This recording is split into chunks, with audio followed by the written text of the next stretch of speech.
Hoy quiero hablaros de un libro muy especial que creo que os puede ser de ayuda para un poco reflexionar sobre por qué le leemos cuentos a los niños o les contamos cuentos a los niños y por qué es tan importante hacerlo. Se titula Los dones de los cuentos, lo escribió Paco Abril y nosotros lo hemos trabajado mucho en la merienda de cuentos como material de reflexión, porque la verdad es que Paco Abril dice cosas muy interesantes. Voy a ir analizando los capítulos y contándoos lo que él quiere contar, lo que él quiere decir en este libro, para que veáis cuántos dones es capaz de encontrar en los cuentos para los niños. Fijaos que en el primer capítulo él habla se titula Los cuentos, ficciones necesarias, y él habla de la necesidad de la ficción, de cómo es necesario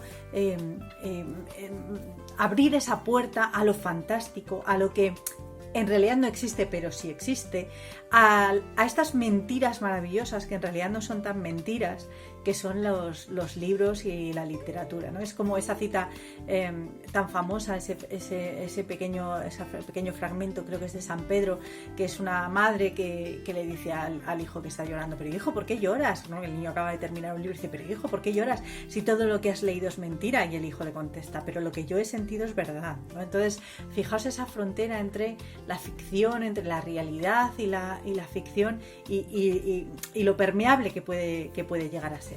El primero de los dones que analiza Paco Abril es el don del afecto, ¿vale? Fijaos que siempre que hablamos de contar cuentos o de leer en voz alta o de leer libros para nuestros hijos o los profesores en el colegio, muchas veces, fijaos, hablamos de hacerlo desde el afecto. No puedes contar un cuento si estás enfadado, no puedes. Enseguida se te cambia el humor, enseguida te sale la sonrisa, enseguida te sale la emoción. Entonces es un momento que se genera casi mágico en el momento del cuento, un momento de comunión, de emociones. Y es muy importante abrir ese espacio en las familias actuales, que a veces vamos tan deprisa, no tenemos tiempo para casi nada. Abrir un momento de calidad es muy interesante. El segundo don que Paco Abril atribuye a los cuentos es el don del consuelo. ¿Por qué? Porque los cuentos acaban bien y entonces eso nos da esperanzas, nos permite tener esperanzas en que todo va a salir bien, incluso animarnos a luchar para que todo salga bien. Es como, bueno, yo estoy triste, pero sé que saldrá el sol, ¿no? El siguiente don es el don de la palabra. Fijaos que el hecho de leer cuentos o contar cuentos va a ampliar el vocabulario, va a ayudarnos a escuchar palabras nuevas, a escuchar nuestro propio idioma, va a hacer que retengamos las estructuras gramaticales, las estructuras narrativas, va a hacer que lo vayamos captando de una manera casi inconsciente, ¿vale? Fijaos que los niños cuando aprenden a hablar, aprenden por espejo, muchas veces por imitación, pero fijaos el tema de los verbos irregulares: se me ha rompido, y a ti no te ha oído decir se me ha rompido, tú has dicho se me ha roto. Sin embargo, el niño ya ha captado el mecanismo de formación o cómo van funcionando las estructuras verbales y gramaticales del castellano, y él dice que la norma dice que tendría que ser rompido, y así lo dice. Entonces fijaos cómo todo esto también se va favoreciendo a través de los cuentos. Otro don de los que habla Paco Abril, el don del pensamiento. Los cuentos nos abren una ventana al mundo, y con ese mundo llega la diferencia, llega la empatía. Es otro de los dones que voy a hablar de él después, pero la capacidad de pensar sobre el mundo que nos rodea, lo que os he dicho muchas veces, de ser críticos con lo que tenemos cerca, con lo que tenemos lejos, la capacidad de pensar, ¿vale?, sobre cuestiones muy sencillas que a lo mejor no nos hemos parado a pensar, o sobre cuestiones complejas en las que quizá tampoco nos hemos parado a pensar. El don de la identificación o del espejo. Muchas veces leemos, y como adultos hablo, para encontrarnos en los libros. Parece que, o cuando tenemos un problema, leemos un libro y parece que como varios libros nos hablan o estamos planeando un viaje a Francia y de repente todos los libros o muchos de los libros que vemos hablan de París, ¿vale? Esto es por un poco el efecto que le pasa a las embarazadas, ¿no? Cuando van por la calle y ven solo embarazadas, porque estamos centrados en un tema y vemos. Entonces, fijaos que muchas veces leemos para sentirnos identificados, para compartir, para un poco lo que Aristóteles hablaba de la catarsis, ¿no? Del teatro, del drama. Él decía que a veces si vivimos emociones, por ejemplo, negativas, a través de la literatura, de sus personajes, ya es como que nos quedamos más tranquilos porque sabemos que tiene solución, sabemos cómo se sale de ese problema. Entonces, el factor identificación es uno de los dones muy, muy importantes que nos pueden ayudar a transmitir los cuentos. Otro, por supuesto, es el don de la imaginación. Mientras estamos contando un cuento, leyendo un cuento, estamos fabricando el cuento en nuestra cabeza, estamos imaginándonos situaciones, espacios, personajes, y eso está aquí, no nos viene dado por una imagen o una televisión o unos dibujos animados o una película, no, está aquí, y eso es muy importante que lo favorezcamos en nuestros hijos. El don de la fuga, fijaos cuántas veces leemos para evadirnos. Leemos porque necesitamos no pensar, igual que he dicho que antes los libros nos hacen pensar, pero a veces necesitamos no pensar, todo lo contrario, evadirnos, y eso también nos lo va a dar la literatura.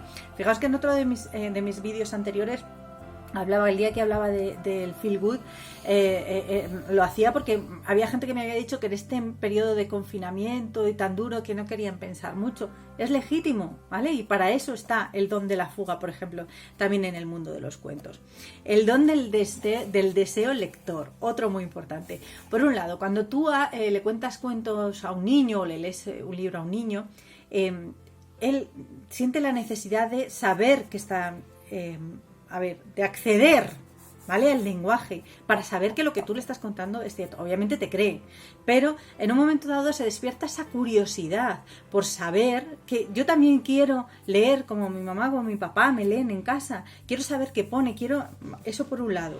Y luego cuando ya saben leer, muchas veces el hecho de contarles un cuento o de leerles un cuento es como una puerta abierta también a querer descubrir más. O sea, si yo les cuento un cuento de Margarita del Mazo y les gusta, pues vamos a buscar más cuentos de Margarita del Mazo a ver si también me gustan. Entonces es una manera de seguir animando a leer. Lo que os hablaba, otro don, el don de la empatía, de ponernos en el lugar de los demás, de sentir lo que ellos sienten, de comprender mejor a los demás. Eso también nos lo van a dar los cuentos. Otro muy importante, el don del conocimiento. A veces leemos para sentir, pero muchas veces leemos para descubrir, para conocer, para saber aspectos de cuestiones que a lo mejor nosotros, la novela histórica, fijaos también en este sentido, la ayuda que nos brinda a conocer otras épocas o conocer situaciones o episodios históricos que a lo mejor de otra manera no accederíamos a ellos. Entonces, en el caso de los cuentos, también nos pueden servir de puerta para ampliar el conocimiento de nuestros hijos. El don de la atención, este me parece fundamental, el de la escucha activa. En el mundo en el que vivimos actualmente, el tiempo máximo de atención de los niños se está reduciendo muchísimo. ¿Por qué? Porque vivimos en un mundo acelerado, porque vivimos en un mundo digital donde las imágenes pasan muy deprisa, vivimos en un mundo en el que multitarea, en el que hacemos varias cosas al mismo tiempo, y eso requiere atención, pero atención durante poco tiempo y a cosas muy diferentes, ¿no? Entonces, la capacidad de estar un tiempo largo, bastante largo, atendiendo, la verdad es que se está perdiendo, no se está perdiendo, pero sí que se está reduciendo. Entonces me parece muy interesante no perder de vista este aspecto, que sí que nos puede traer la lectura y el contar cuentos para nuestros hijos y para nuestros momentos familiares. Fijaos también el penúltimo don del que habla Paco Abril, el don de la verdad. Lo que hablábamos antes, sí, el libro es mentira, es una ficción, pero yo lo vivo como verdad. Yo lo vivo como en este momento está pasando esto, y nos pasa a nosotros, a los adultos, cuando estamos leyendo las novelas. En este momento estoy metida con la protagonista y estoy viviendo, y me da igual que sea mentira, yo lo vivo como verdad, ¿vale? Entonces esto también es otro de los dones que nos regalan los cuentos. Y fijaos que el último don, que también me parece muy interesante, del que nos habla Paco Abril, es el don de la prevención. Fijaos que los cuentos tradicionales, Caperucita Roja, Blancanieves, etcétera, hoy los concebimos como cuentos para niños, pero en su origen no lo eran. Eran cuentos, historietas que se contaban por la noche los adultos entre sí, no existía la televisión, muchas veces no se sabía leer. y se contaban para precisamente eso, prevenir de ciertas situaciones, para advertir de peligros. Por eso a veces hoy muchos cuentos de estos cuentos nos parecen un poquito crueles, nos parecen un poquito duros, pero es porque en realidad no están pensados para niños, están pensados precisamente para esto, para prevenirnos sobre situaciones. Fijaos, la Caperucita que va por el bosque, se encuentra el lobo, ¿no? Pues ya te está diciendo, ojo, no hables con desconocidos. Eso está en los cuentos y con eso podemos enseñarles muchas cosas a nuestros hijos. Bueno, me parece, ya os digo, un libro maravilloso que os invito a leer y a descubrir. Y mira, está en la editorial Octaedro. La verdad es que yo lo tengo desde hace unos cuantos años, no sé si será fácil encontrarlo, bueno, desde 2014, no creo que sea muy difícil encontrarlo, pero si no, seguro que en las bibliotecas de la provincia o en algunas están, así que os animo a descubrir por vuestra cuenta también cuáles son los dones de los cuentos, ya veréis cómo os sorprende y os gusta.